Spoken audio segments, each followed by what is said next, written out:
Hello प्यारे विद्यार्थियों, आ गए अपनी अगली क्लास में। और इससे पहले हमने पिछली क्लास में आपने देखा होगा नाभिकीय बल के बारे में जानकारी ली थी, जैसा कि आप बोर्ड पर लिखा हुआ देख रहे हैं। और नाभिकीय बल और नाभिकीय बंधन ऊर्जा, नाभिकीय बल व नाभिकीय बंधन ऊर्जा यानी न्यूक्लियर फोर्स और न्यूक्लियर बाइंडिंग एनर्जी, ये दोनों चीज़ें बड़ी इंपॉर्टेंट हैं आपकी बोर्ड परीक्षा में। इनमें से कुछ ना कुछ आता रहता है। यानी ये वाली जो क्लास है, इससे पीछे वाली और उससे पीछे वाली, यहाँ पर मैं आपको रेडियो एक्टिविटी के बारे में बताऊंगा, रेडियो एक्टिविटा, जिसमें एक सूत्र भी बनेगा। तो ये तीन जो लेक्चर हैं बेसिकली ये बहुत ही इंपॉर्टेंट है और बोर्ड एग्जाम में आपको इनमें से कुछ ना कुछ 100% मिलेगा ही मिलेगा इस चैप्टर में। इस चैप्टर में से 4 नंबर होते हैं बोर्ड में, 4 नंबर में आता ही है। तो 2 नंबर का 3 नंबर का क्वेश्चन यहीं पे बनता है जहाँ पर हम इस समय पढ़ा रहे हैं। यानी ये कि भाई ये वाला वीडियो, इससे आगे वाला वीडियो, 2 पीछे वाले वीडियो। ठीक, चलिए अब शुरू करेंगे। एनसीईआरटी के मुताबिक ये है 6 नंबर का टॉपिक 13.6। इसका नाम है रेडियो एक्टिविटा यानी रेडियो एक्टिविटी।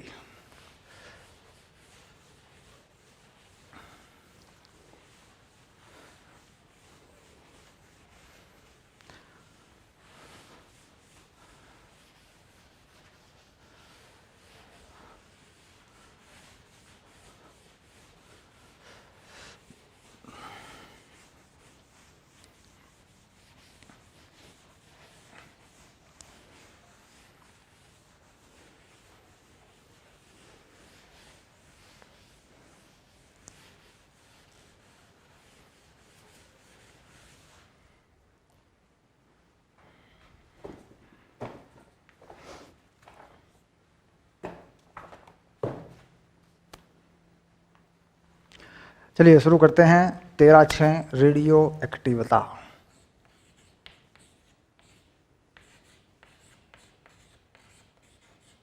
रेडियो एक्टिविटा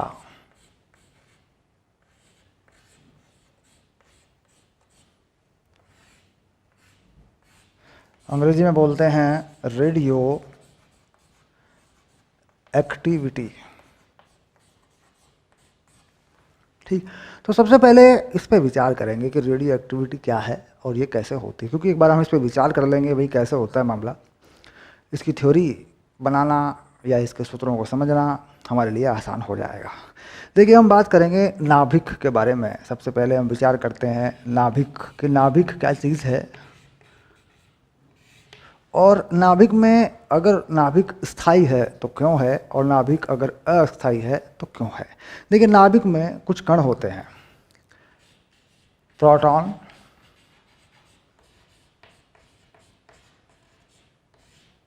और न्यूट्रॉन।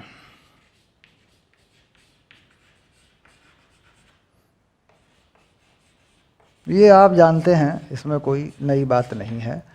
प्रोटॉन को बोले ये P लिख दिया और न्यूट्रॉन को बोले तो ये N लिख दिया। और यहाँ प्रोटॉन पर जो आवेश होता है वह धनात्मक आवेश होता है। यानी प्रोटॉन आपस में एक दूसरे को प्रतिकर्षित करते हैं। प्रोटॉन प्रोटॉन के बीच में एक प्रतिकर्षण बल होता है। यानी प्रोटॉन प्रोटॉन जो करेगा दूसरे प्रोटॉन को, वह बल प्रतिकर्षण बल होगा। और यह बल जो होता है यह स्थिर वैद्युत बल होता है। बिल्कुल आराम से समझना है, यह प्रतिकर्षण है और यह जो बल है स्थिर वैद्युत बल है। और यह बल सामान्यतः इस सूत्र के अनुसार बता दिया जाता है K Q2/R²। कूलाम का नियम आपने पढ़ा होगा, ये बल होता है। यहाँ दोनों के बीच में दूरी R हम मान सकते हैं, दोनों प्रोटॉन के बीच में दूरी R हम मान सकते हैं, ये रहता। जब जब भी प्रोटॉन होता है, क्योंकि प्रोटॉन न्यूट्रॉन आपस में बदलते हैं, ये भी हमने देखा है, उनका परिवर्तन भी होता है, तो कुल मिला के जितना प्रोटॉन रहता है वह एक दूसरे को प्रतिकर्षित करता है। अब इसके बाद नाभिक बल होता है। नाभिकीय बल वह किस प्रकार से होता है उनको भी समझना है। क्योंकि इन्हीं दोनों बातों को समझने के साथ साथ हम रेडियो एक्टिविटी या रेडियो एक्टिविता की जड़ तक पहुंच जाएंगे। हम समझ लेंगे भाई ये होता क्यों है। अगर हम नाभिकीय बल की बात करें तो ये किस प्रकार से होता है। एफ प्रोटॉन प्रोटॉन से बड़ा, एफ प्रोटॉन न्यूट्रॉन और एफ न्यूट्रॉन न्यूट्रॉन, ये नाभिकीय बल है। और आप जानते हैं कि ये आकर्षण बल है।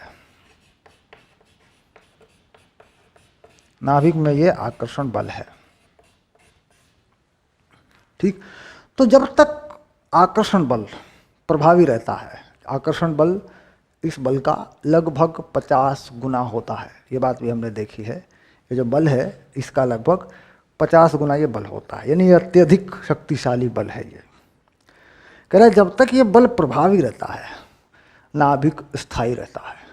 नाभिक के बल का प्रभाव बड़ा रहता है तब तक नाभिक स्थायी रहता है। कभी अगर ऐसा हो जाए कि प्रोटॉन प्रोटॉन का प्रतिकर्षण बढ़ जाए तो नाभिक अस्थायी हो जाता है।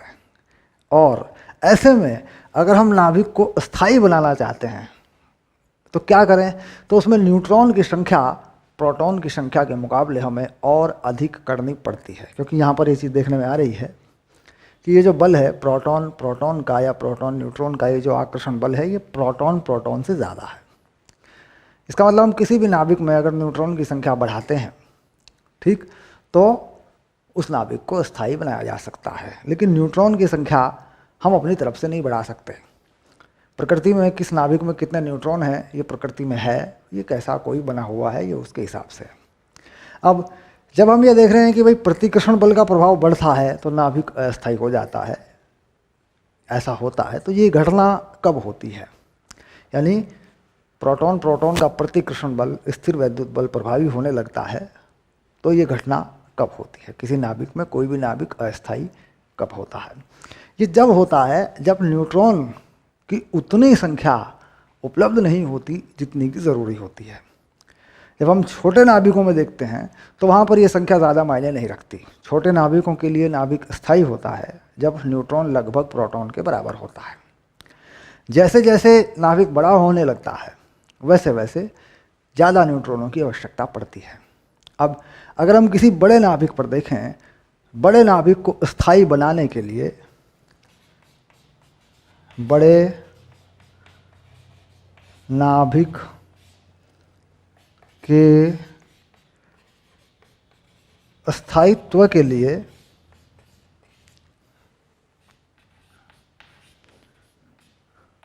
न्यूट्रॉन और प्रोटॉन की संख्या अधिक होनी चाहिए 1.5 से, ज़्यादा होनी चाहिए। लेकिन ऐसा होता नहीं है। ये संख्या 1.5 1.6 के आसपास होती है जिससे काम नहीं चलता। यानी ये ज़्यादा होनी चाहिए, 1.7 होनी चाहिए, 1.8 होनी चाहिए। तो कहता है यह अनुपात गड़बड़ हो जाता है। न्यूट्रॉन ज़्यादा चाहिए होते हैं, उतने होते नहीं हैं। ठीक, छोटे नाभिकों में ये संख्या 1 के आसपास होती है तब भी चलता है। तो छोटे नाभिकों में है ना, अगर इसे लिखें, छोटे नाभिकों में यह संख्या n/p लगभग 1 के बराबर होती है। छोटे नाभिकों में ये संख्या 1 होती है और बड़े नाभिकों में 1.5 या इससे ज़्यादा होना चाहिए। तो कुल मिलाकर कहाँ, किस परमाणु भार या किस परमाणु द्रव्यमान संख्या या किस परमाणु तक पहुँचते पहुँचते नाभिक अस्थायी हो जाता है। तो कहता अस्थायी हो जाता है लेड के बाद। लेड बोलते हैं शीशा। शीशा मतलब कांच का शीशा नहीं, शीशा एक पदार्थ है, आप जानते हैं, उसे लेड बोलते हैं, पीबी। तो ये घटना कहाँ घटने लगती है, अगर हम देखें, नाभिक अस्थायी होने लगता है। नाभिक अस्थायी होने लगता है जब उसका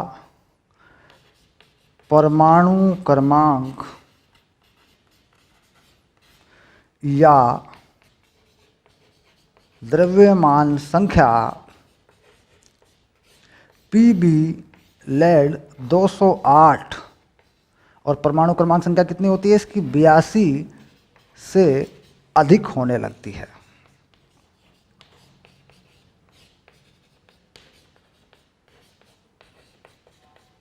अधिक होने लगती है।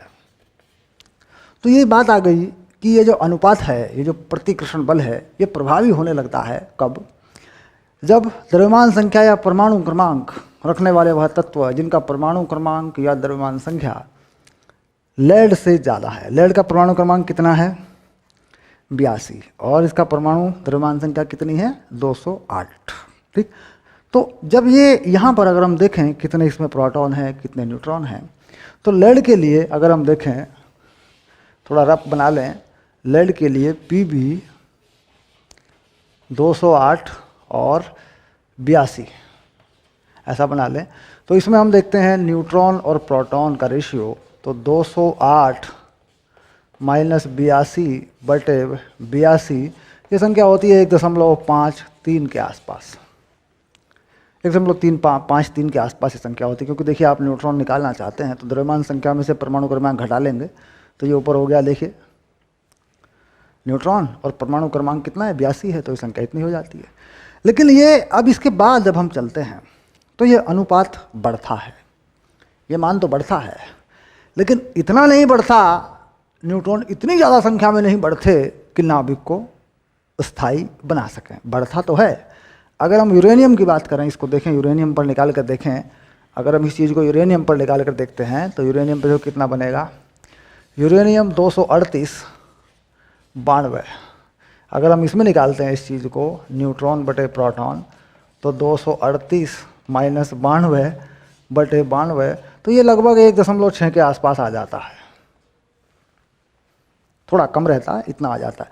तो देखिए, अनुपात तो बड़ा है। देखिए, अनुपात तो बड़ा है, न्यूट्रॉन प्रोटॉन की तुलना में बढ़े तो हैं, लेकिन उतने नहीं बढ़े कि नाभिक को स्थायी कर सकें। इससे ज़्यादा की ज़रूरत है। कुल मिलाकर नाभिक अस्थायी होने लगा। तो यानी लेड से, शीशे से अधिक परमाणु द्रव्यमान संख्या या परमाणु क्रमांक रखने वाले सभी तत्व अस्थायी होते हैं, क्योंकि उनमें न्यूट्रॉन प्रोटॉन का जो अनुपात है, न्यूट्रॉन प्रोटॉन की संख्या का अनुपात है, वह उतना नहीं है कि नाभिक को स्थायी बना सके। जबकि छोटे नाभिकों में ये लगभग बराबर होता है।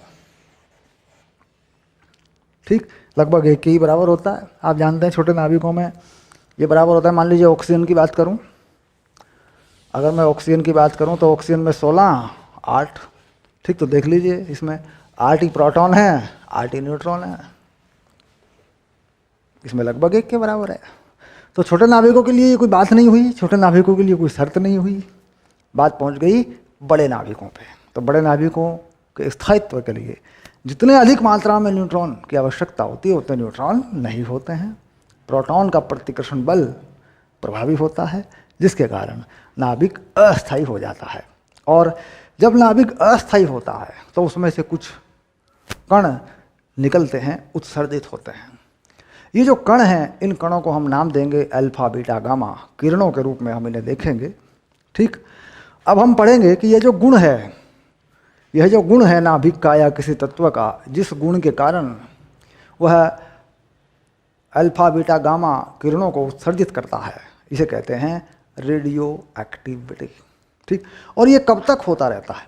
कहता है जब तक कोई तत्व लेड में नहीं बदल जाता, जब तक कोई तत्व लेड में नहीं बदल जाता, पूरी तरह लेड नहीं बन जाता, तब तक उसमें से अल्फा बीटा गामा निकलते रहते हैं। यानी कोई तत्व, मान लीजिए यूरेनियम की बात करें, यूरेनियम है, तो यूरेनियम में से अल्फा बीटा गामा कब तक निकलते रहेंगे? जब तक वह लेड नहीं बन जाता। लेड पर आने के बाद वह अस्थायी हो जाता है। ठीक, यानी आज जो लेड है, आज जो शीशा है, वह कभी ना कभी यूरेनियम भी रहा होगा, वह कभी ना कभी यूरेनियम भी रहा होगा, हजारों हजारों करोड़ों साल पहले रहा होगा, ये बात अलग है।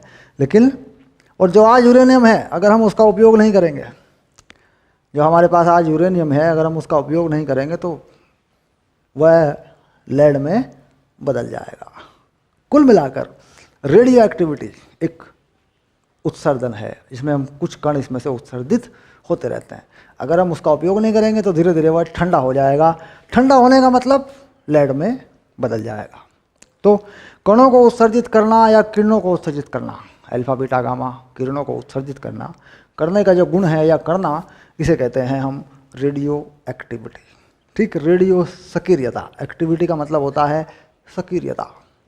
ठीक, अब पढ़ेंगे कि रेडियो एक्टिविटी में कौन कौन से कण हैं, वो निकलेंगे, उनसे क्या फ़र्क पड़ेगा। ये हमने जान लिया कि दरअसल रेडियो एक्टिविटी क्यों होती है।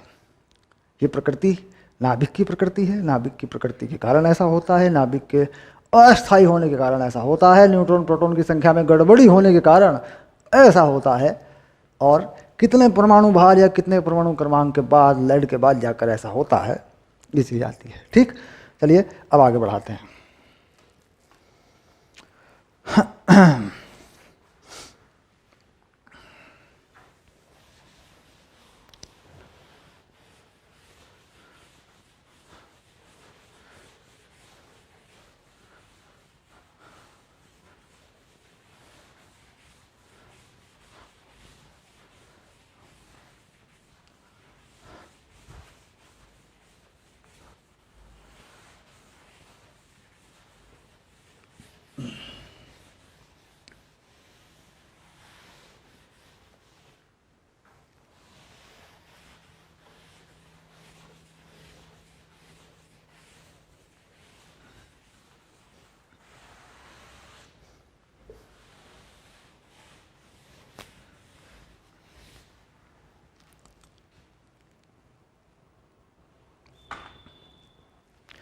चलिए अब हम देखते हैं कि रेडियो एक्टिविटी में दरअसल क्या होता है, कैसे कैसे कण निकलते हैं और वो क्यों निकलते हैं, ये भी हमने जाना।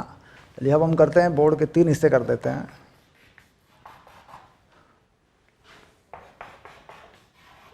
सबसे पहले हम ले लेते हैं अल्फा अक्षय, यानी अल्फा डिके। तो ये लिख देते हैं alpha Akshay, alpha decay.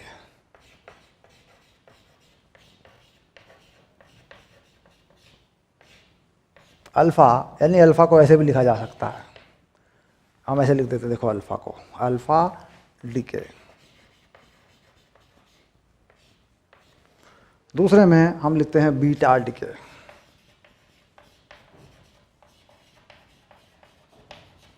Beta ऐसे भी लिख देते हैं बीटा डिके, और बीटा अक्षय ये भी लिख देते हैं। गामा डिके या गामाशय, गामाशय। अब इसे क्या करें, लिख दें अंग्रेजी में गामा डिके, और सिंबल होता है इसका इस तरीके से, ये भी लिख देते हैं, इस तरीके से इसको लिखा जाता है। ठीक, कोई भी रेडियो एक्टिव पदार्थ जब रेडियो एक्टिविटी करता है, जब उत्सर्जन करता है, तो इन कणों को निकालता है। ये कण कैसे होते हैं, इनमें क्या होता है। अगर हम बात करें अल्फा अक्षय, अल्फा अक्षय में हीलियम का नाभिक होता है, जिस पर 2 धनात्मक आवेश होता है, जिसे कहते हैं अल्फा कण। यानी यह कण उत्सर्जित होता है। बीटा डिके में, बीटा नेगेटिव डिके में एक इलेक्ट्रॉन और एक एंटी न्यूट्रिनो, 2 कण सम्मिलित होते हैं। इस कण का नाम होता है एंटी न्यूट्रिनो। यह आप पढ़ चुके हैं, कई बार मैं बता चुका हूँ। और ये कण है इलेक्ट्रॉन।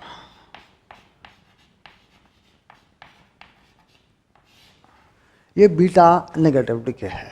ठीक, इसके बाद बीटा पॉजिटिव डिके, दूसरा जो डिके होता है वह भी है। उसमें कौन निकलता है, उसमें पॉजिटिव चार्ज रखने वाला कण निकलता है और एक न्यूट्रिनो निकलता है। इसका नाम है न्यूट्रिनो, और ये है पॉजिट्रॉन। पॉजिट्रॉन इलेक्ट्रॉन के जैसा कण है, जैसा इलेक्ट्रॉन है ऐसा ही कण है।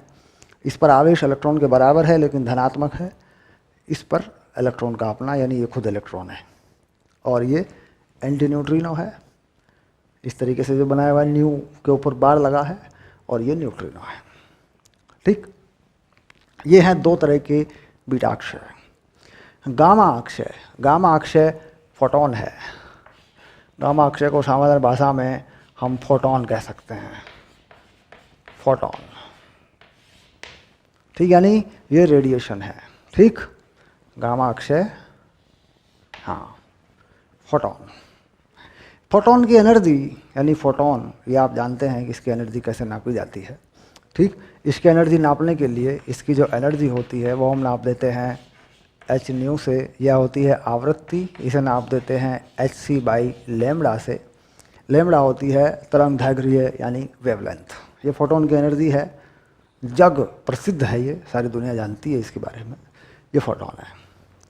ठीक, नाभिक में क्या होता है, अभिक्रियाएं कैसे होती हैं नाभिक के अंदर जो चलता है। ठीक, न्यूट्रॉन प्रोटॉन में, प्रोटॉन न्यूट्रॉन में बदलता है, वहाँ पर क्या होता है वो भी मैं आपको बताऊंगा। फिलहाल ये जो तीन कण हैं, ये तीन कण जो है नाभिक से निकलते हैं। अब देखिए यहाँ पर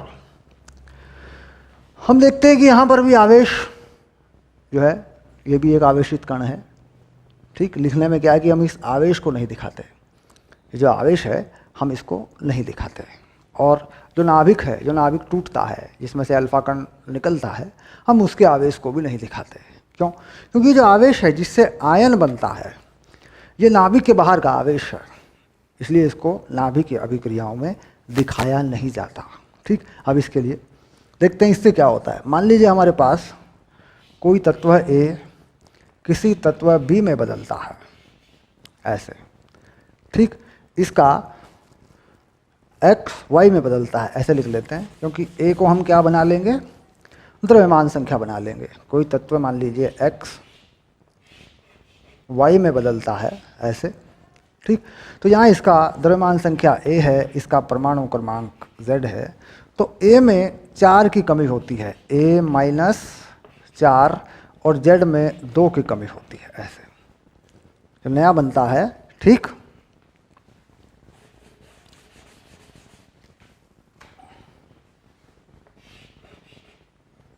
देखिए यहाँ लिख कर देता हूँ ठीक से ना, ये बन गया y, और y कुछ ज़्यादा ही लंबा हो गया। ये देखो, a में द्रव्यमान संख्या में 4 की कमी और परमाणु क्रमांक में 2 की कमी।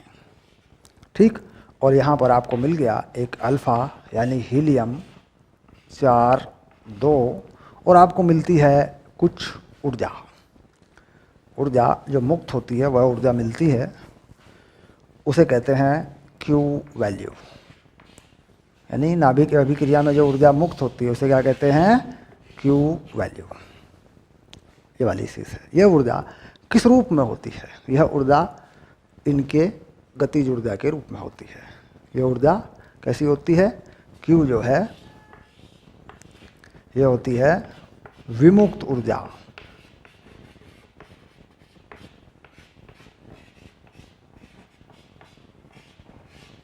और उत्पादों की गतिज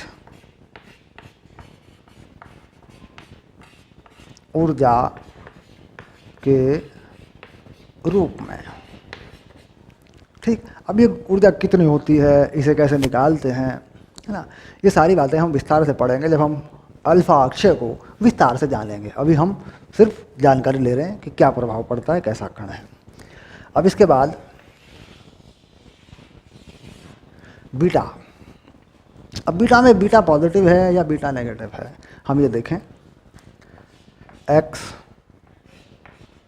वाई यहाँ ले लेते हैं बीटा नेगेटिव, तो इसमें द्रव्यमान संख्या पर कोई फर्क नहीं पड़ता, परमाणु संख्या 1 नंबर बढ़ जाती है,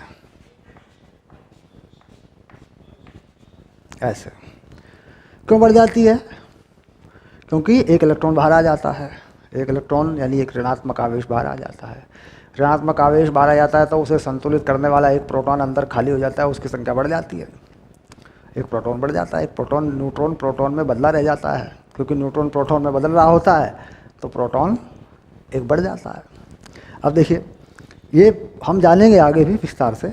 इस अभिक्रिया में जो Q वैल्यू होती है, इस अभिक्रिया की जो Q वैल्यू होती है वह भी बिल्कुल इसी तरीके से विमुक्त ऊर्जा है और उत्पादों की गतिज ऊर्जा के रूप में विमुक्त होती है।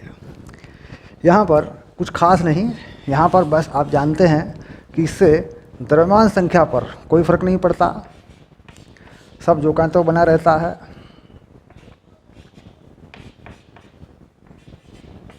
गामा है ना, ऐसा लिख देते हैं, देखो ऐसे, ये गामा हो गया।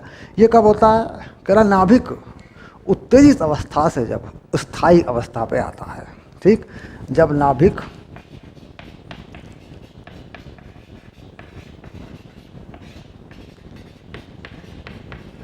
उत्तेजित अवस्था से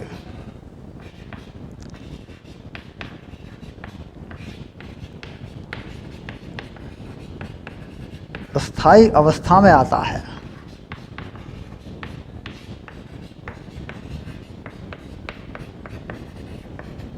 तब विकिरण ऊर्जा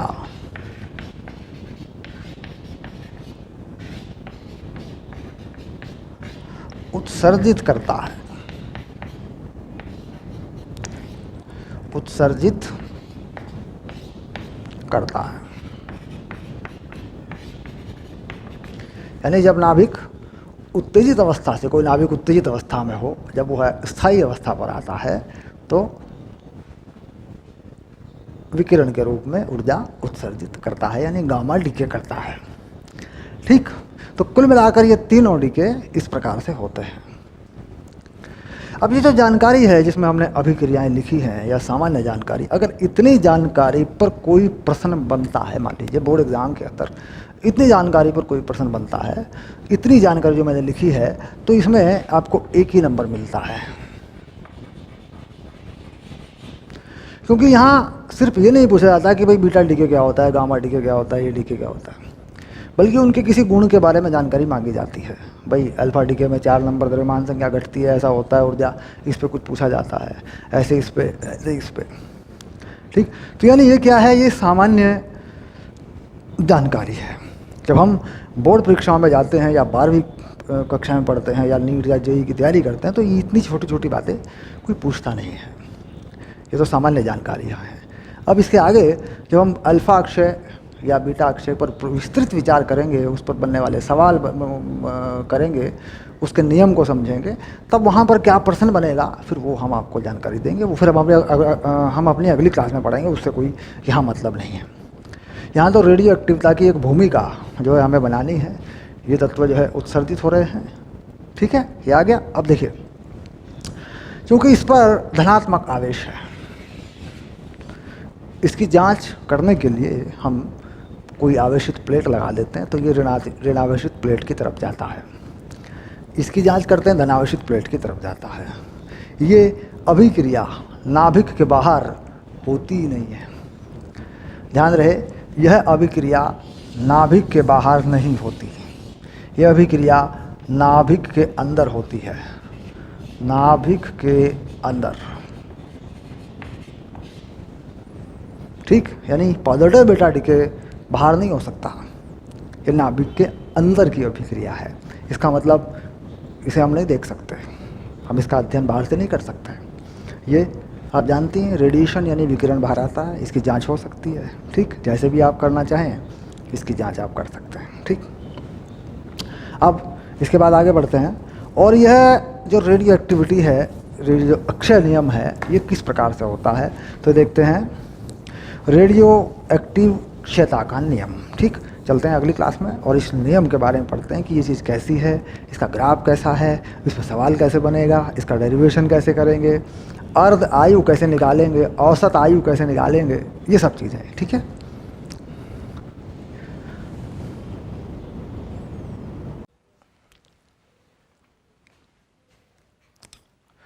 हेलो प्यारे विद्यार्थियों, आ गए अपनी अगली क्लास में। और जैसा कि मैंने बताया था कि बहुत ही इम्पोर्टेंट टॉपिक पढ़ने जा रहे हैं, रेडियो एक्टिव क्षयता का नियम, यानी radioactive decay, law of radioactive decay. NCERT में अगर आप देखें तो ये है page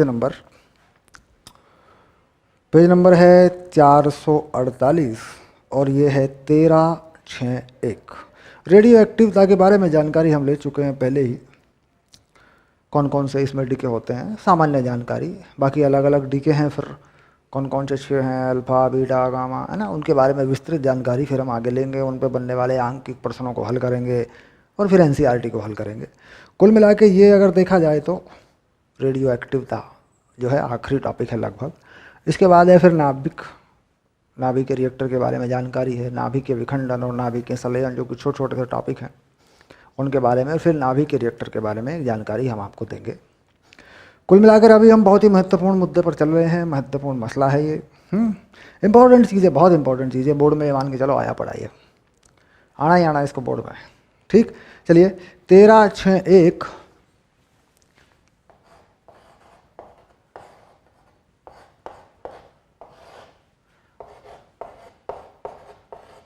radio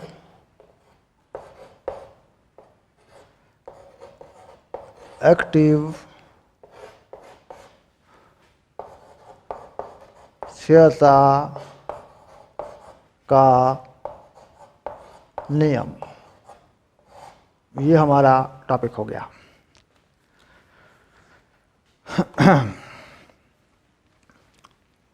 law of radioactive decay, ये भी लिख देते हैं, अंग्रेजी में भी लिख देते हैं, law of radioactive DK.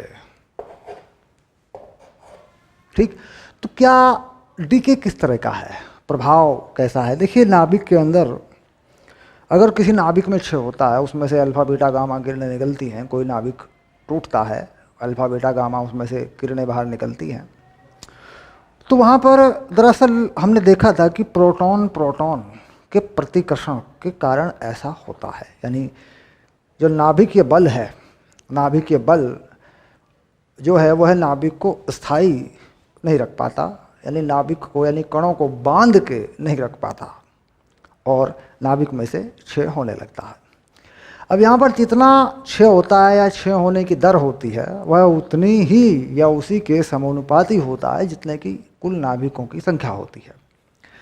नाभिकों की जो संख्या है उसी के वो अनुक्रमानुपाती होती है। ठीक, तो कोई नाभिक या किसी पदार्थ के नाभिकों की संख्या जितनी भी है, नाभिक के क्षय होने की दर भी उसी के अनुक्रमानुपाती होती है। तो किसी तत्व के, किसी रेडियो एक्टिव तत्व के क्षय होने की दर उस तत्व में उस समय नाभिकों की संख्या के अनुक्रमानुपाती होती है। ये हम लिख सकते हैं इसको। अब देखते हैं, किसी रेडियो एक्टिव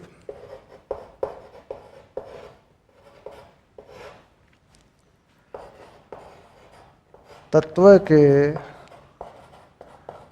क्षय होने की समय दर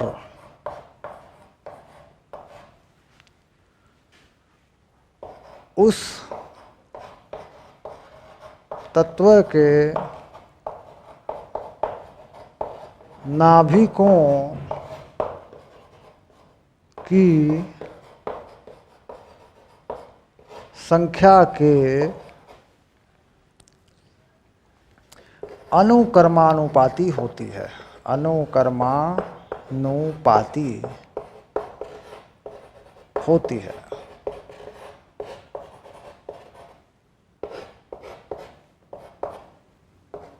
किसी रेडियो एक्टिव तत्व के क्षय होने की समय दर उसी समय पर, उसी तत्व के उसी समय पर, जितने उस समय पर हैं, उसी तत्व के नाभिकों की संख्या के अनुक्रमानुपाती होती है। यानी वह समय जब दर देखी जाती है उसी समय पर जितने भी नाभिक हैं उनकी संख्या के अनुक्रमानुपाती होती है। ये है नियम। ठीक, अब इसके हिसाब से अगर देखा जाए, माना किसी समय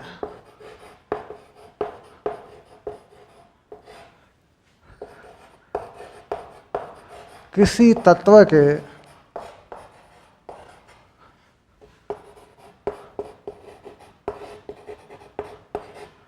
नाभिकों की संख्या n है तथा विघटन की दर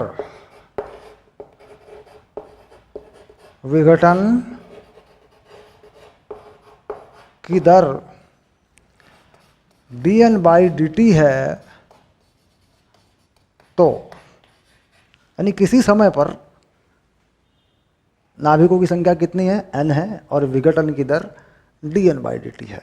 अगर लिख लें, अगर देखें तो कितना, तो dN/dt समानुपाती या अनुक्रमानुपाती n।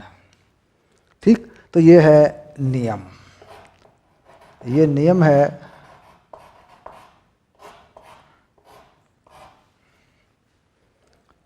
तो अब इस नियम को आगे बढ़ाते हैं, तो अब देखते हैं कि नियम कैसे बनता है।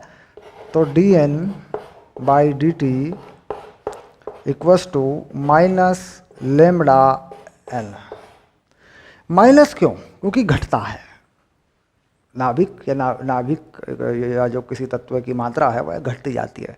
नाभिकों की संख्या घटती जाती है, विघटित होते जाते हैं, घटती जाती है, दूसरे तत्वों में बदलते जाते हैं। हमने देखा था अगर अल्फा डीके होता है तो द्रव्यमान संख्या 4 घट जाती है, परमाणु क्रमांक संख्या 2 घट जाती है, तो कोई और तत्व बनता है फिर, तो वो नहीं रहता जो पहले था। तो कुल मिला के उसके नाभिकों की संख्या घटती जाती है। अब ये बन गया नियम, जहाँ लैम्डा क्षय नियतांक है। अब इसका मात्रक क्या होगा? देखिए, नाभिकों की संख्या समय, ठीक, तो ये किस में होगा? इसका मात्रक लिखते हैं। मात्रक क्या होगा? इसका मात्रक प्रति सेकंड,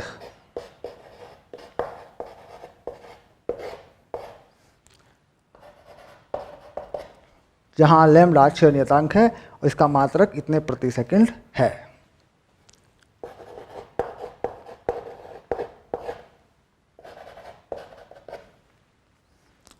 तो ये बात यहां तक पूरी हुई। अब इसको हल करते हैं, अब लिखते हैं, यदि समय t बराबर 0 पर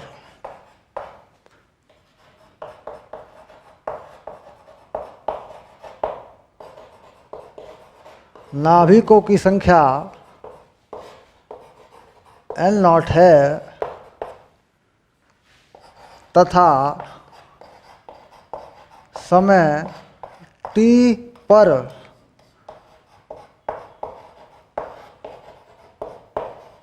नाभिकों की संख्या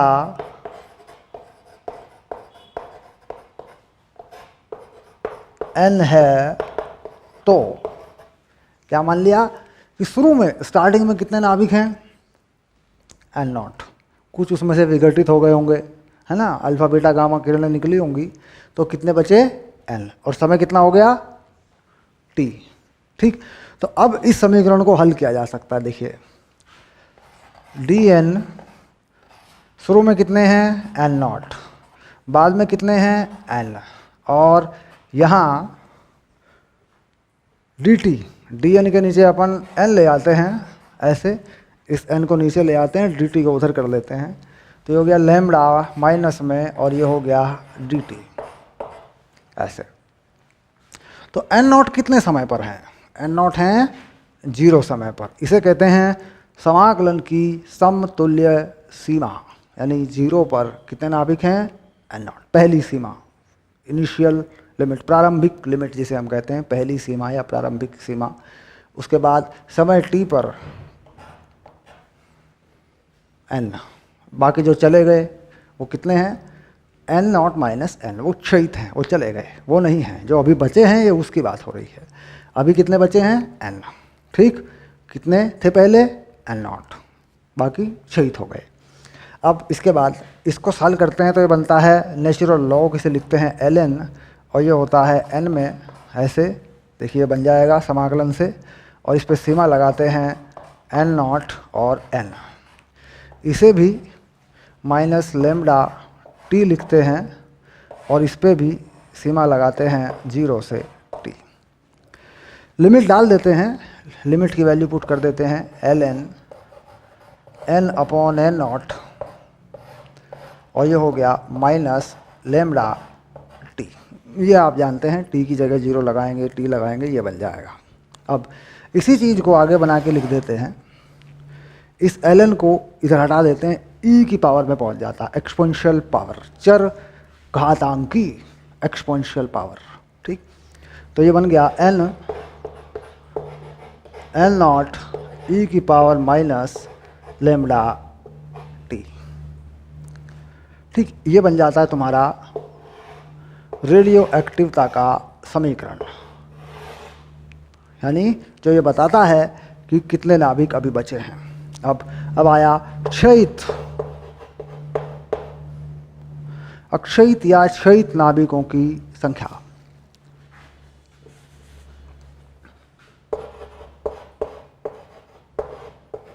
क्षयित नाभिकों की संख्या, ठीक। तो ये क्या होती है, डेल्टा n, यह होता है n नॉट माइनस n। अब इस n का मान रख सकते हो, n not minus n not e की पावर माइनस लेमडा t। तो ये आ गया, देखिए n नॉट 1 माइनस e की पावर माइनस लेमडा t। ये है डेल्टा n क्षयित नाभिकों की संख्या, यानी ये वह नाभिक हैं जो क्षयित हो चुके हैं, ठीक। ये जो अभी बचे हैं, तो वर्तमान में कितने नाभिक हैं, वो है n। t समय पहले कितने नाभिक थे, n नॉट, समय कितना t, ये क्या है, लेमडा क्षय नियतांक, d के कांस्टेंट, ओके, डन हो गया। तो इस सूत्र को बनाने में या इस सूत्र का निगमन करने में आपको 3 नंबर मिलते हैं। देखो मैंने 30 लिख दिया है, 3 नंबर मिलते हैं। ये 3 नंबर का सवाल है, 3 अंकों में ये आता है, जो है यही है, बोर्ड पे लिखा है, ओके, डन, ओके, पक्का। अब आगे बढ़ते हैं और इस पे मिलने वाली और जानकारियों को लेते हैं। जैसे कि हमने कहा भाई ये है नाभिकों की संख्या। अब हम देखते हैं रेडियो एक्टिव तत्व की सक्रियता, यानी किस रेट से वो क्षय हो रहा है। तो यहाँ पर हम लेंगे, ये है रेडियो एक्टिव तत्व की सक्रियता। तो यहाँ परिभाषित कर देंगे उस चीज़ को, इस चीज़ को हटा लेंगे यहाँ से।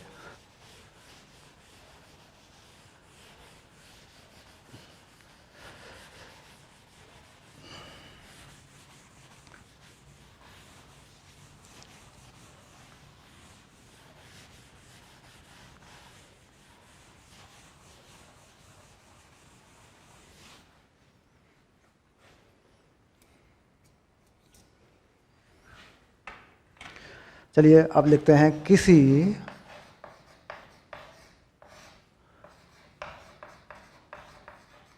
रेडियो एक्टिव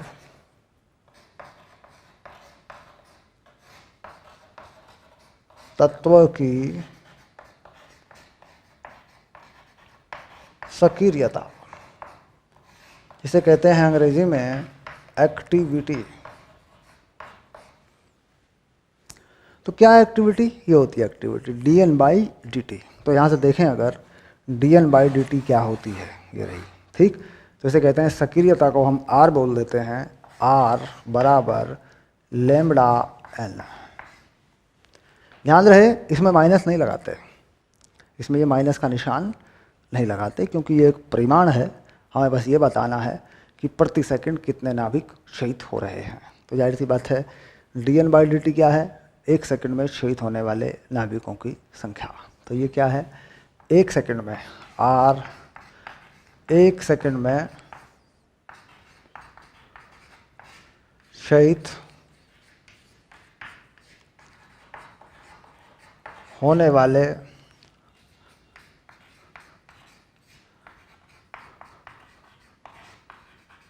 नाभिकों की संख्या, यानी प्रति सेकंड, नाभिक प्रति सेकंड। तो आगे आगे क्या लिखते हैं, यहाँ पे लिखते हैं नाभिक और नीचे क्या, सेकंड। कितने नाभिक एक सेकंड में क्षयित हो रहे हैं, यानी दूसरे तत्वों में बदल रहे हैं, जिससे अल्फा बीटा गामा किरणें निकल रही हैं। ठीक है, चलिए अब इसके बाद अगर मैं देखूं सक्रियता, तो स्टार्टिंग में सक्रियता क्या है, तो हम देखते हैं t=0 पर सक्रियता होगी r0, ये होगी लेमड़ा n0। t समय पर ये हो गई r और ये हो गई लेमड़ा n। भाई शुरुआत में कितनी सक्रियता मान ली, r0, कितने नाभिक हैं, n0। कुछ समय t पर कितनी सक्रियता है, लेमड़ा n। तो n का ये मान यहाँ से यहाँ लगाया जा सकता है। तो कितनी होगी सक्रियता, lambda n0 e⁻ lambda t। तो समीकरण कैसा हो गया, r0, क्योंकि r0 क्या है, लेमड़ा n0 प्रारंभिक सक्रियता है, समय 0 पर सक्रियता है, तो e⁻ लेमड़ा t। तो ये हो गया सक्रियता का नियम, यानी इस तरीके से सक्रियता भी बदलती है, क्योंकि आप जानते हैं कि सक्रियता नाभिकों की संख्या के अनुक्रमानुपाती है। तो लेमड़ा से मल्टीप्लाई कर दें बन जाएगी, सक्रियता में भी वही चीज़ आ गई। यानी जो सक्रियता का नियम है वही नाभिकों की संख्या पर भी लागू होता है, वही रेडियो एक्टिवता का नियम है। कुल मिला के अगर आप सक्रियता निकालना चाहते हैं किसी भी समय पर, तो आपको इस सूत्र का इस्तेमाल करना होगा या इस सूत्र का इस्तेमाल करना होगा, या इसे निकाल कर n से यानी लेमड़ा से मल्टीप्लाई करना होगा। सक्रियता ज्ञात करने के लिए नाभिकों की संख्या का होना अनिवार्य है और लेमड़ा का होना अनिवार्य है। किसी भी समय पर नाभिकों की जितनी भी संख्या है वो यहाँ लगानी है, और यह है डी के कॉन्स्टेंट, यानी ये नियतांक आपको लगाना पड़ता है। ठीक, ये बन गई सक्रियता। है क्या, नाभिक प्रति सेकंड। तो यहाँ पर हम क्या लिखते हैं, इसको प्रति सेकंड, नाभिक को नहीं लिखते मात्रकों में क्योंकि संख्या है ये, तो हम क्या लिखते हैं, प्रति सेकंड। ठीक, डी के पर सेकंड, डी के पर सेकंड ऐसा लिख देते हैं। ठीक, यानी अक्षय प्रति सेकंड। अक्षय में कौन किसका क्षय हो रहा है, नाभिक का। ठीक, तो क्षय प्रति सेकंड ऐसे भी लिख देते हैं, नाभिक प्रति सेकंड लिखते हैं। तो यहाँ पर मात्रक में हम क्या लिखते हैं, क्षय प्रति सेकंड, ये लिख देते हैं। देखो, एक्टिविटी का मात्रक डी के पर सेकंड, एक्टिविटी का मात्रक क्या है, डी के पर सेकंड, डी के पर सेकंड। और डीके में किसका डीके हो रहा है, नाभिकों का। नाभिकों में किसका, नाभिकों की संख्या का। एक सेकंड में कितने नाभिक क्षय हो जाते हैं, तो दैट इज डीके पर सेकंड। एक सेकंड में कितना डीके। ओके, चलिए ये बनी। अब बात करते हैं इसके ग्राफ पर कि भाई इसका ग्राफ कैसा होता है, क्योंकि हमारे पास में जान लिया कि भाई मूल नियम ये है। अब हम इसके ग्राफ पर बात करते हैं, इसका ग्राफ कैसा होता है और ये कैसे, इस पर क्या क्या चीज़ें दिखाई दी जाती हैं।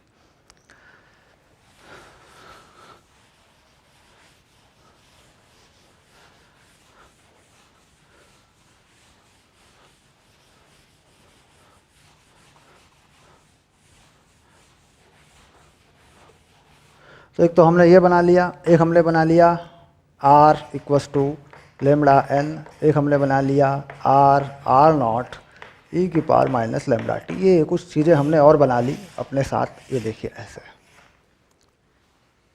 ठीक। इधर से हटा लेते हैं क्योंकि अब हम ग्राफों पर विचार करेंगे, कैसे ग्राफ बनेगा।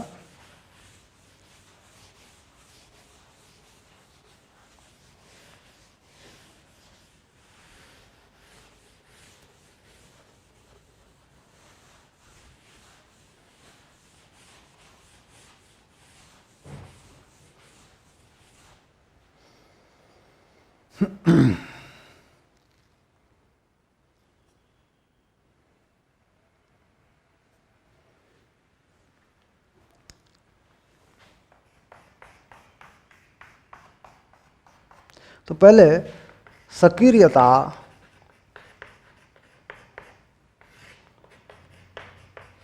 समय ग्राफ,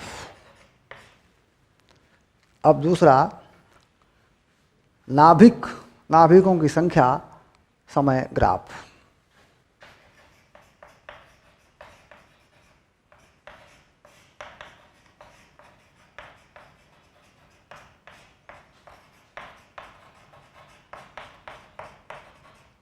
ये बन गया, देखिए, ठीक। अब इसमें हमारे पास दो तरह के ग्राफ बनेंगे, इसमें एक ही बनेगा। तो नाभिकों की संख्या ये बता रहा है, देखिए नाभिकों की संख्या प्रारंभिक ये है, समय 0 पर n0 है, और बाद में ये है समय गुजरता गया, तो ये ग्राफ बनेगा। तो ये ग्राफ कैसा बनेगा, जरा इसको बनाएं।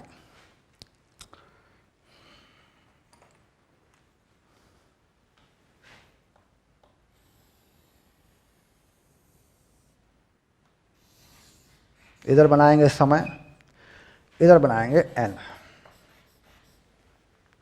ठीक, इस तरीके से। और हम देख रहे हैं कि भाई अगर समय 0 है तो नाभिकों की संख्या n0 है, ठीक। तो यहाँ पर नाभिकों की संख्या बना लेंगे n0, ठीक। और यहाँ से एक ग्राफ को धीरे धीरे गिराएंगे, क्योंकि आप जानते हैं ई की पावर में बनने वाले ग्राफ धीरे धीरे बनते हैं इस तरीके से। और ये 0 पे मिलेगा नहीं, शून्य नहीं होता, घटता घटता घटता घटता अनंत पे जाके, ठीक। ऐसा ये ग्राफ बताता है, यानी पूरी तरह कभी ख़त्म नहीं होता, अभिक्रिया चलती रहती है। ये जो ग्राफ है, ये आपने देखा, ये वाला ग्राफ देखिए,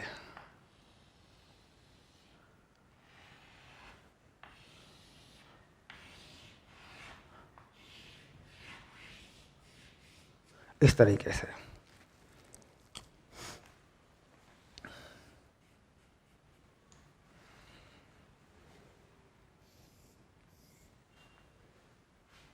ओके, अब यहाँ हम ये जानना चाहते हैं कि नाभिकों की संख्या आधी होने में कितना समय लगेगा, या नाभिकों की संख्या 1/4 होने में कितना समय लगेगा, है ना। तो आधे पे कर देते हैं, देखिए इसको, लाइन को आगे बढ़ा देते हैं, 1/4 पे कर देते हैं ऐसे। तो यहाँ पर देखिए नाभिकों की संख्या यहाँ पर कितनी है, ये है n0/4। यहाँ पर कितनी है, ये है n0/2 n0/4, है ना। यहाँ पे लिख देता हूँ, देखो ठीक करके लिखता हूँ इसको। यहाँ पर है n0/2 और यहाँ पर है n0/4। यहाँ पर जो समय है, ठीक, ये नाभिकों की संख्या आधी होने में लगा समय, ये होता है अर्ध आयु T1/2, और ये होता है अर्ध आयु का 2 गुना समय, यानी 2 गुना है T अर्ध आयु से, जहाँ T1/2 अर्ध आयु है। यानी नाभिकों की संख्या आधी होने में लगा समय, किसी रेडियो एक्टिव पदार्थ के नाभिकों की संख्या आधी होने में लगा समय अर्धायु है, या किसी रेडियो एक्टिव पदार्थ की सक्रियता आधी होने में लगा समय भी अर्धायु ही होता है। हालांकि ये लिखेंगे, अर्धायु के लिए सूत्र बनाएंगे, अभी आगे बढ़ रहे हैं। लेकिन यहाँ पर देखिए इस तरीके से ये अर्धायु बताई गई है। पहले आधा हुआ, एक अर्धायु, उसका भी आधा हो गया, एक और अर्धायु, और इसका भी आधा कर दूँ अगर यहाँ पे,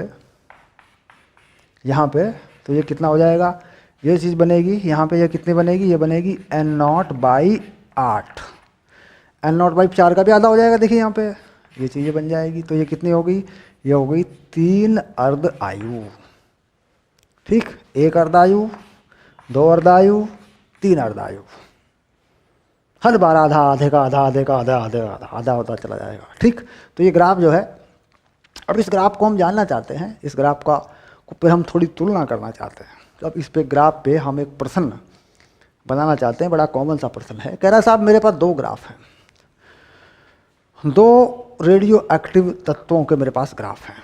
ठीक, ये बाद में बनाएंगे, इसको अभी नहीं बना रहे, इसको यहाँ से ना सक्रियता ग्राफ को नहीं बना रहे, ऐसे हटा लेता हूँ, इसी पर ले रहा हूँ। देखिए ये कह रहा है मेरे पास दो ग्राफ हैं, ग्राफ पे मुझे दो चीज़ें मुझे दिखाई गई हैं, एन, एक ये है इस तरह का, ये वाला, और साहब एक ये वाला है। ये है किसी तत्व P के लिए और ये है किसी तत्व Q के लिए। ठीक, तो कहता है किसका लैम्बडा P बड़ा होगा या लैम्बडा P बड़ा होगा लैम्बडा Q से, है ना, या लैम्बडा Q बड़ा होगा लैम्बडा P से। बताइए इनमें कौन सी बात सही है, यानी किसका अक्षय नियतांक ज़्यादा है। हम देख रहे हैं तेज़ी से कौन घट रहा है। अगर हम देखें यहाँ पे कोई समय ले लें, इस समय पर ऐसे, ठीक, तो इस समय पर तेज़ी से कौन घट रहा है, क्योंकि ये n है, dn/dt से क्या मिलता है, घटने की दर मिलती है। तो तेज़ी से कौन घट रहा है, ऊपर वाला कि नीचे वाला। तो देखिए ऊपर वाला तेज़ी से घट रहा है, ऊपर वाला तेज़ी से घट रहा है। यहाँ पर अगर देखें ऐसे, ठीक, तो ऊपर वाले का जो नियतांक है वो ज़्यादा है, ऊपर वाले का नियतांक ज़्यादा है। या फिर ये देख सकते हैं कि यहाँ से मूल बिंदु से जो ज़्यादा दूर है, किसी भी दूरी पर देखें यहाँ पे, तो वह ज़्यादा अक्षय नियतांक वाला है। ठीक, अब ढलान से भी देख सकते हैं, यहाँ जो ढलान बनता है ये, और ये ढलान बनता है यहाँ ऐसे। ठीक, इस ढलान से भी देखा जा सकता है, क्योंकि हम जानते हैं कि dn/dt ये ढलान होता है और ये किसके समानुपाती होता है, लैम्बडा के, ये लैम्बडा के समानुपाती होता है। अब यहाँ पर किसी n को अगर नियत कर दें, तो n का मान मान लीजिए नियत करते हैं, n का मान नियत करेंगे। देखो इसको ठीक से करके बताऊँगा मैं, कन्फर्म करेंगे इसको बिल्कुल, क्योंकि ये सवाल आ जाता है हमारे पास ना। इसको ठीक करके बनाता हूँ मैं। ये तो मैंने बना दिया P वाला, है ना, ये बना दिया, और इसी मात्रा से ये मैंने बना दिया Q वाला। कोई n बना लेते हैं, ये n है, देखिए ऐसे। तो किसका ढलान ज़्यादा है, इस वाले का कि इस वाले का। यह है Q वाला, Q वाले का ढलान है θ2, इसका ढलान है θ1। तो देखिए ढलान किसका ज़्यादा है, किसके ढलान का कोण ज़्यादा है, तो Q वाले का ज़्यादा है। तो लैम्बडा यानी Q वाला तेज़ी से घट रहा है, तो इसका मतलब इसका रेट, घटने का रेट ज़्यादा है, तो इसका मतलब Q वाले का ज़्यादा है। तो Q वाले का ज़्यादा है, तो ये चीज़ आ गई देखें, यानी एक n बना लिया हमने, n की लाइन खींची और कोण देखा, क्योंकि ये चीज़ होती क्या है, ये होती है ऐसे। तो हमने n को क्या किया, देखिए यहाँ पे हमने एक n मान लिया, उसको नियत कर दिया हमने ऐसे, अचर मान लिया उसको। अब जिसका dn/dt ज़्यादा होगा उसी का लैम्बडा ज़्यादा होगा। dn/dt यानी घटने की दर, घटने की दर यानी ये कोण। यहाँ पर अगर कोई सपट रेखा बना लें या ऐसे ही सीधे कोण खींच लें, तो ये कोण जिसका ज़्यादा होगा। तो कोण किसका ज़्यादा, जो तेज़ी से गिर रहा है, तेज़ी से कौन गिर रहा है, Q। ठीक, जो तेज़ी से घट रहा है उसी का क्षय नियतांक बड़ा है। ठीक, चलिए ग्राफ से कॉन्सेप्ट क्लियर हुआ थोड़ा सा।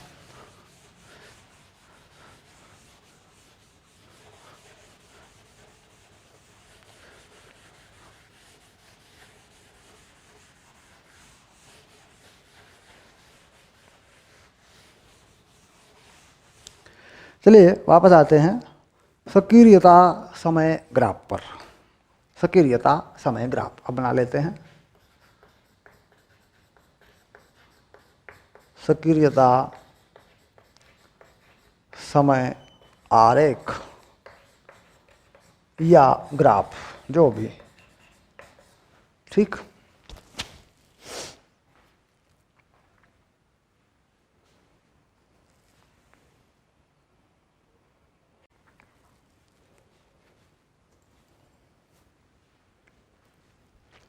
आ गए अपनी अगली क्लास में और यहाँ पर हम एक ग्राफ बना रहे थे, सक्रियता समय ग्राफ या आरेख।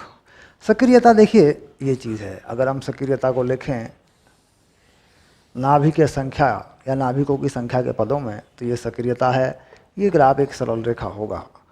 और अगर हम प्रारंभिक सक्रियता और अभी की सक्रियता के बारे में एक ग्राफ बनाएं तो यह ग्राफ एक एक्सपोनेंशियल या चर घातांकी ग्राफ होगा। दोनों बना देते हैं।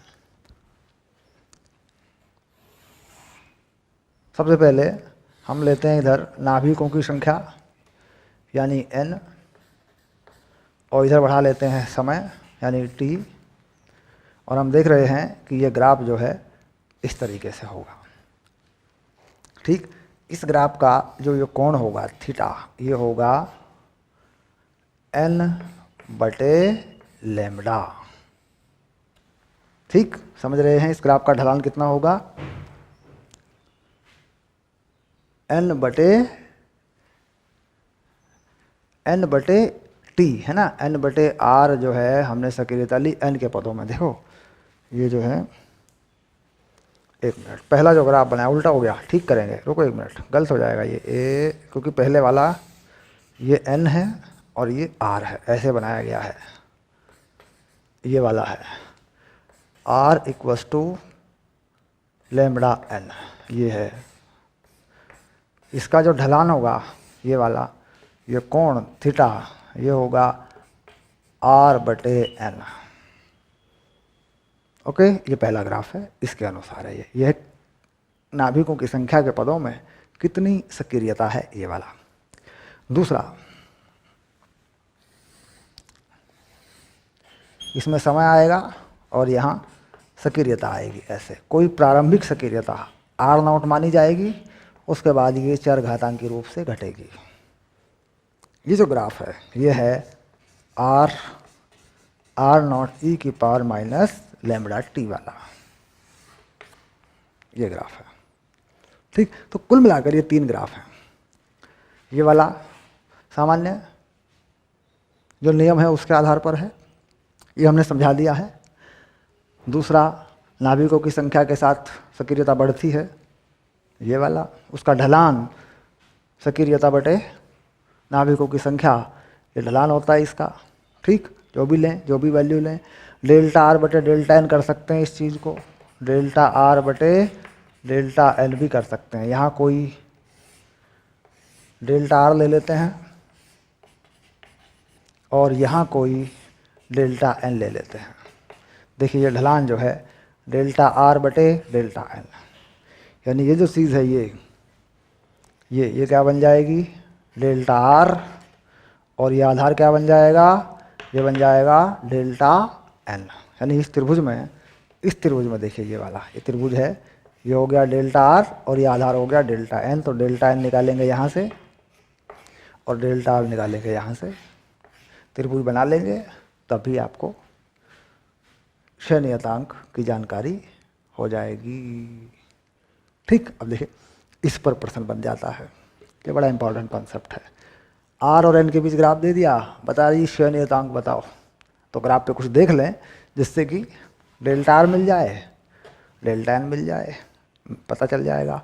ग्राफ पे जानकारी होती है, ठीक, तो क्षय नियतांक मिल जाएगा।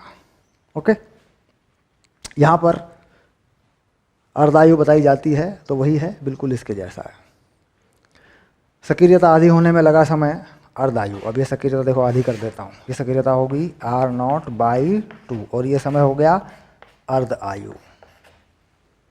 हो गया, जिस समय पर सक्रियता आधी हो जाएगी वह अर्धायु हो जाएगी, बिल्कुल इसकी तरह पे है।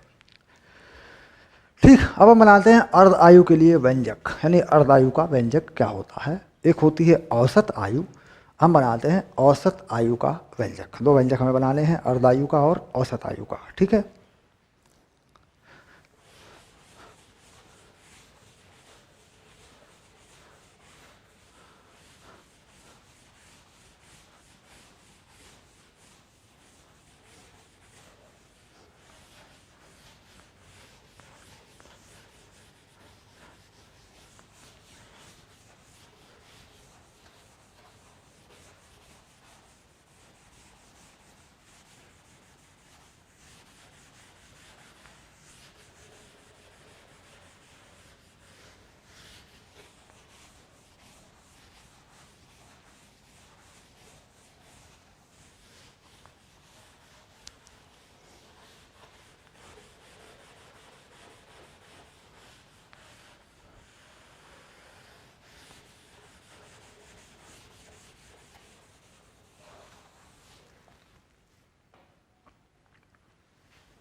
अर्ध आयु यानी हाफ लाइफ, आधी उम्र, हाफ लाइफ। अब क्या परिभाषा लिखें? किसी, बड़ी सरल सी परिभाषा है, किसी रेडियो एक्टिव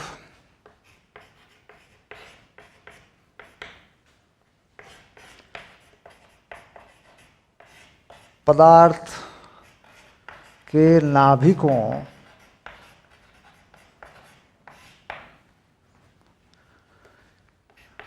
की संख्या या सक्रियता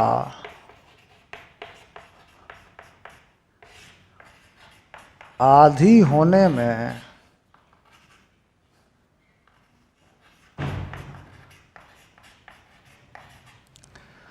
लगा समय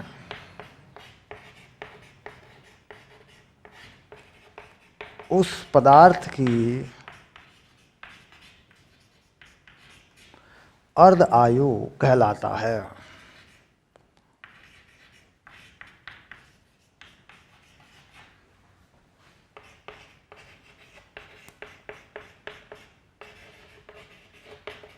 बस, नाभिकों की संख्या आधी हो जाए या उसकी सक्रियता आधी हो जाए, किसी रेडियो एक्टिव पदार्थ के नाभिकों की संख्या या सक्रियता आधी होने में लगा समय उस पदार्थ की अर्ध आयु कहलाता है।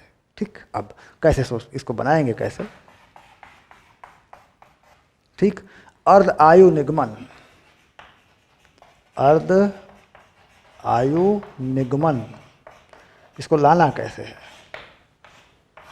ठीक, क्योंकि ये निगमन के लिए आता है, भाई बताओ अर्ध आयु कितनी होती है, फार्मूला बनाओ के बताओ। ठीक, चलिए, तो हम जान रहे हैं कि n जो है वह n0 e की पावर माइनस लैम्बडा टी है।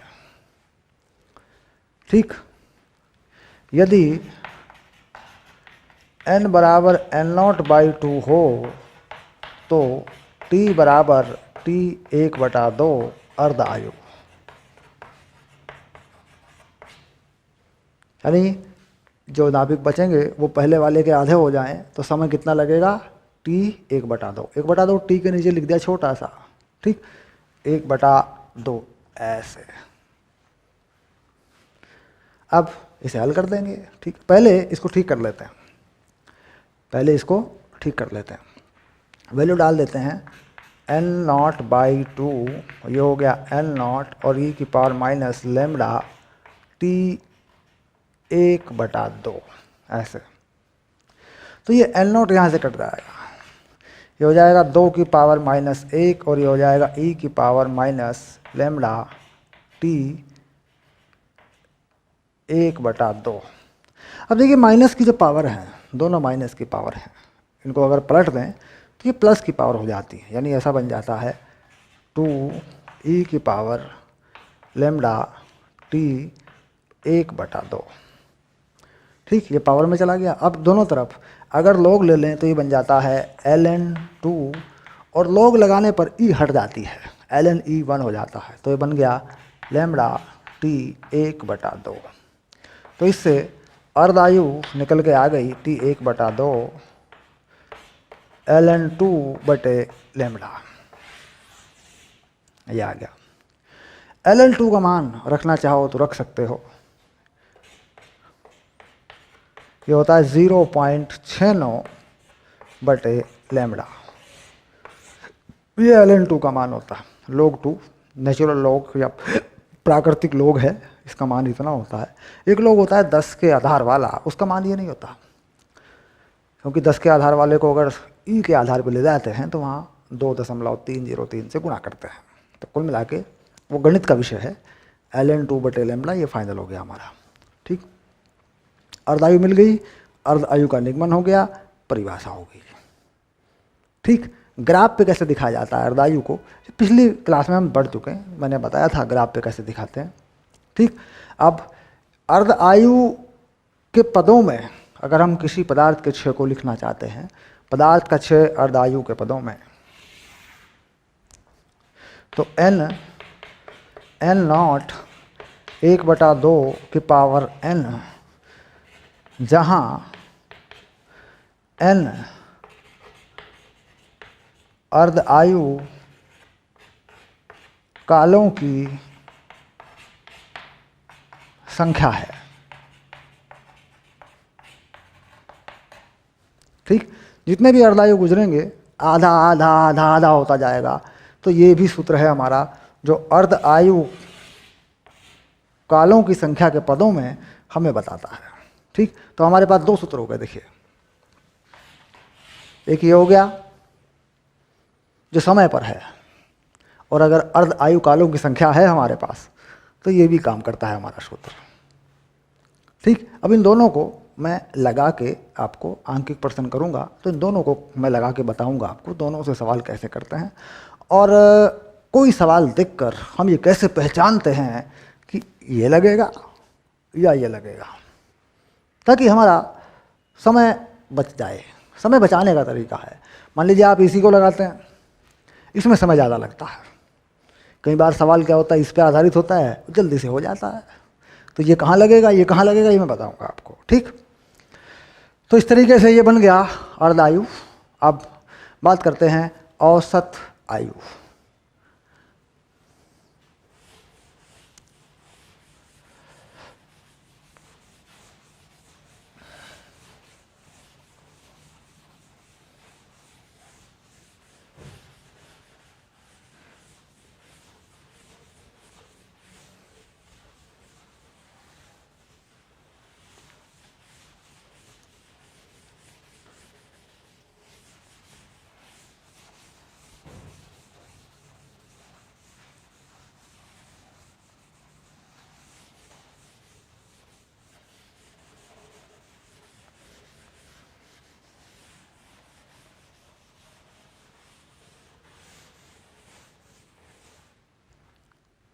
औसत आयु, माध्य आयु, है ना, एक औसत आयु कितनी होती है। अब हम जान रहे हैं कि भाई किसी भी पदार्थ का क्षय होने में अनंत समय लगता है, धीरे धीरे धीरे धीरे क्षय होता जाता है, परमाणुकों की संख्या घटती जाती है, तो क्षय की दर भी घटती जाती है, तो अनंत समय तक। ठीक, हम निकाल कर गणना करते हैं तो औसत आयु कितनी आती है। चलिए अब लिखते हैं औसत आयु।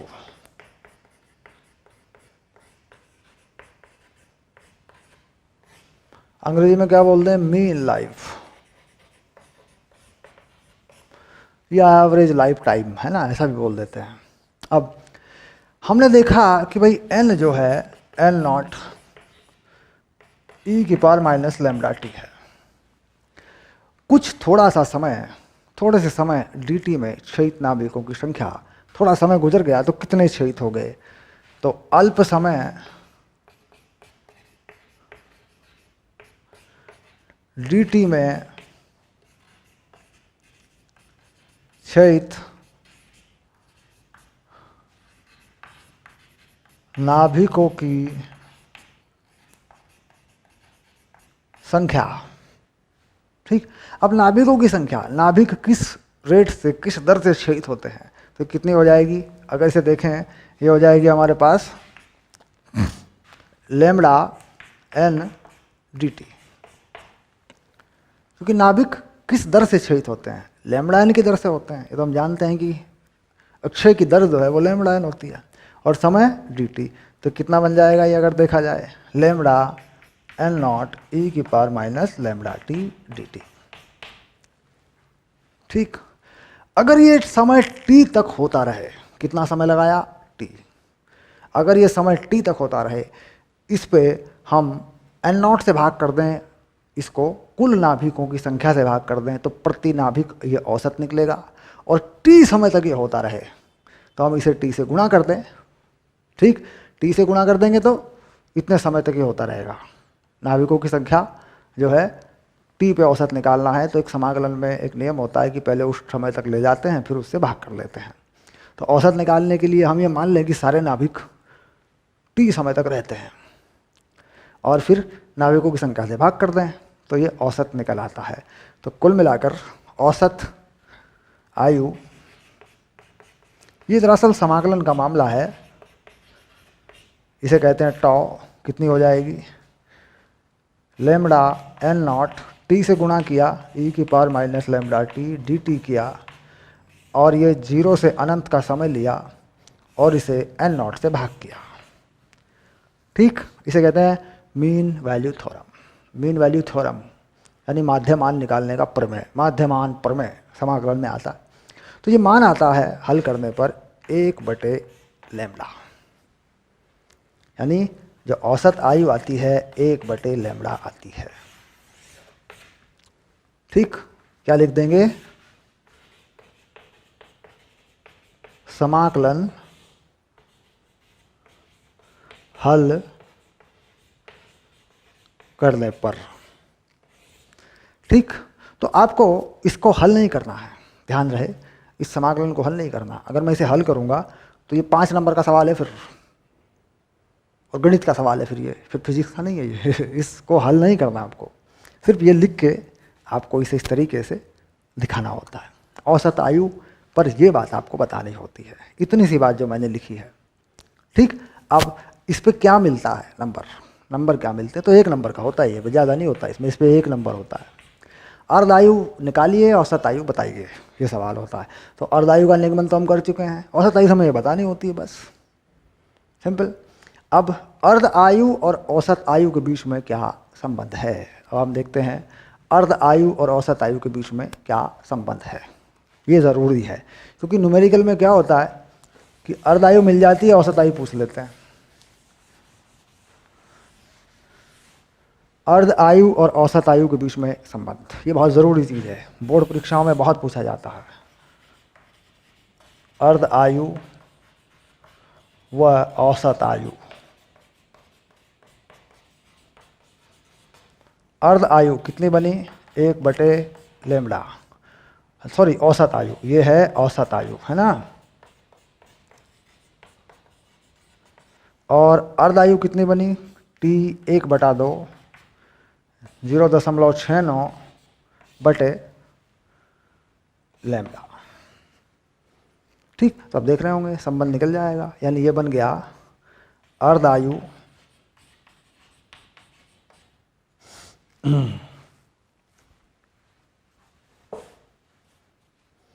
प्रतीकों में लिख देता हूँ, अर्ध आयु औसत आयु गुना 0.69।